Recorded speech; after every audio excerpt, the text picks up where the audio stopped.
ബിലാൽ റളിയല്ലാഹു തആല അൻഹുവിന് ഒരു പരിഗണനയും ഒരു ഭാഗത്തുനിന്ന് ലഭിച്ചിരുന്നില്ല. ഒന്ന്, അദ്ദേഹം അടിമയായിരുന്നു. ഉമ്മ അടിമയാണ്, വാപ്പ അടിമയാണ്.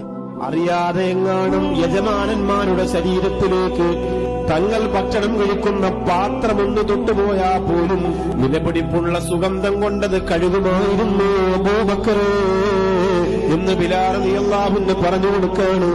അവിടെയാണ് അബൂബക്കർ സിദ്ദീഖ് റളിയല്ലാഹു അൻഹു വന്ന് പറയുന്നത്, നീ ഇസ്ലാമിലേക്ക് കടന്നു വരണം, നിന്നെ അടിമത്തത്തിൽ നിന്ന് മോചിപ്പിക്കാൻ, നിന്നെ രക്ഷപ്പെടുത്താനാണ് അള്ളാഹുവിന്റെ ഹബീബ് നബി മുഹമ്മദ് മുസ്തഫ സല്ലല്ലാഹു അലൈഹി വസല്ലമ തങ്ങളെ കടന്നു വന്നിരിക്കുന്നതെന്ന് പറയുമ്പോ കൊച്ചുകുട്ടിയെ പോലെ പൊട്ടിക്കരഞ്ഞുപോയി. ബിലാൽ റളിയല്ലാഹു തആല ദൂരത്ത് നിന്ന് തന്നെ ഇങ്ങനെ നോക്കുകയാണ്.